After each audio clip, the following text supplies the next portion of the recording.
2 Samuel 19. And it was told Joab, Behold, the king weepeth and mourneth for Absalom. And the victory that day was turned into mourning unto all the people, for the people heard say that day how the king was grieved for his son. And the people gat them by stealth that day into the city, as people being ashamed steal away when they flee in battle. But the king covered his face, and the king cried with a loud voice, O my son Absalom! O Absalom, my son, my son!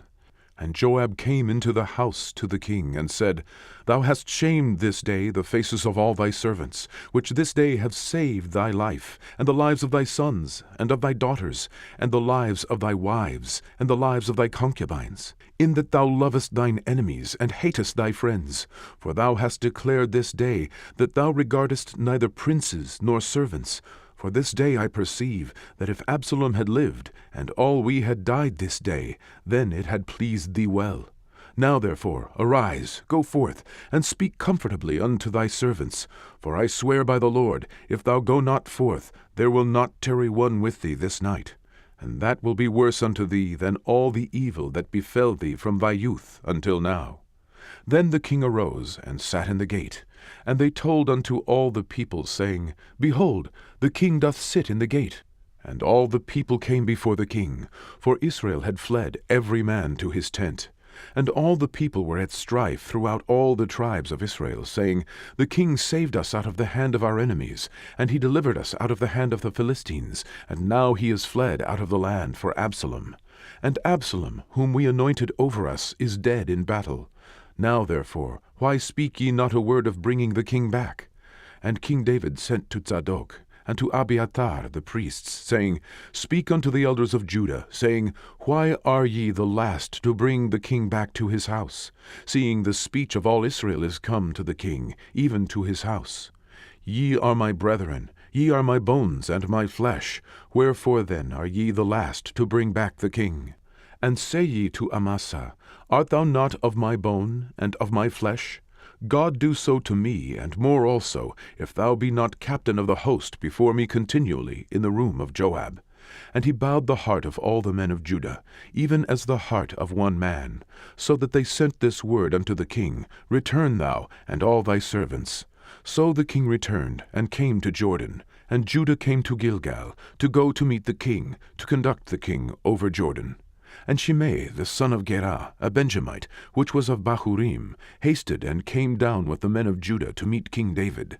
And there were 1,000 men of Benjamin with him, and Ziba the servant of the house of Saul, and his 15 sons, and his 20 servants with him, and they went over Jordan before the king. And there went over a ferryboat to carry over the king's household, and to do what he thought good. And Shimei the son of Gera fell down before the king, as he was come over the Jordan, and said unto the king, Let not my lord impute iniquity unto me, neither do thou remember that which thy servant did perversely the day that my lord the king went out of Jerusalem, that the king should take it to his heart. For thy servant doth know that I have sinned. Therefore, behold, I am come the first this day of all the house of Joseph, to go down to meet my lord the king.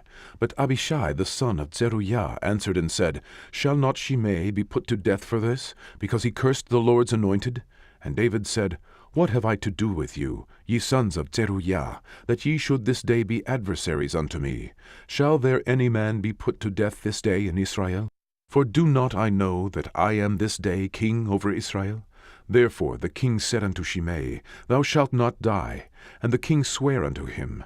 And Mephibosheth, the son of Saul, came down to meet the king, and had neither dressed his feet, nor trimmed his beard, nor washed his clothes, from the day the king departed until the day he came again in peace. And it came to pass, when he was come to Jerusalem to meet the king, that the king said unto him, Wherefore wentest not thou with me, Mephibosheth?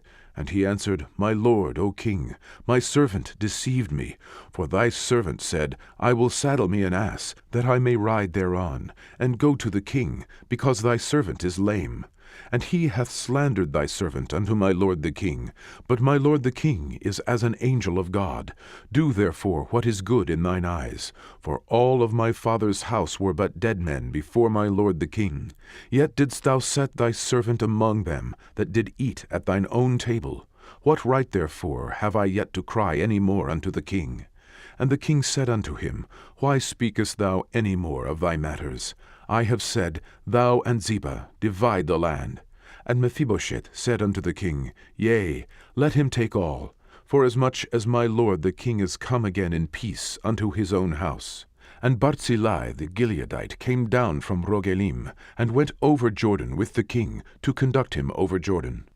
Now Barzillai was a very aged man, even 80 years old, and he had provided the king of sustenance while he lay at Mahanaim, for he was a very great man. And the king said unto Barzillai, Come thou over with me, and I will feed thee with me in Jerusalem. And Barzillai said unto the king, How long have I to live, that I should go up with the king unto Jerusalem? I am this day 80 years old, and can I discern between good and evil? Can thy servant taste what I eat, or what I drink? Can I hear any more the voice of singing men and singing women? Wherefore then should thy servant be yet a burden unto my lord the king? Thy servant will go a little way over Jordan with the king. And why should the king recompense it me with such a reward? Let thy servant, I pray thee, turn back again, that I may die in mine own city, and be buried by the grave of my father and of my mother. But behold, thy servant, Himam, let him go over with my lord the king, and do to him what shall seem good unto thee. And the king answered, Himam shall go over with me, and I will do to him that which shall seem good unto thee.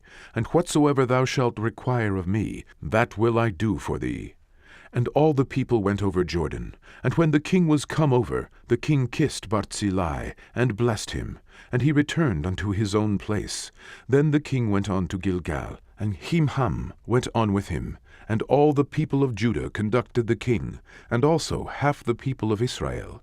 And behold, all the men of Israel came to the king, and said unto the king, Why have our brethren, the men of Judah, stolen thee away, and have brought the king, and his household, and all David's men with him, over Jordan? And all the men of Judah answered the men of Israel, Because the king is near of kin to us. Wherefore then be ye angry for this matter? Have we eaten at all of the king's cost, or hath he given us any gift? And the men of Israel answered the men of Judah, and said, We have 10 parts in the king, and we have also more right in David than ye. Why then did ye despise us, that our advice should not be first had in bringing back our king? And the words of the men of Judah were fiercer than the words of the men of Israel.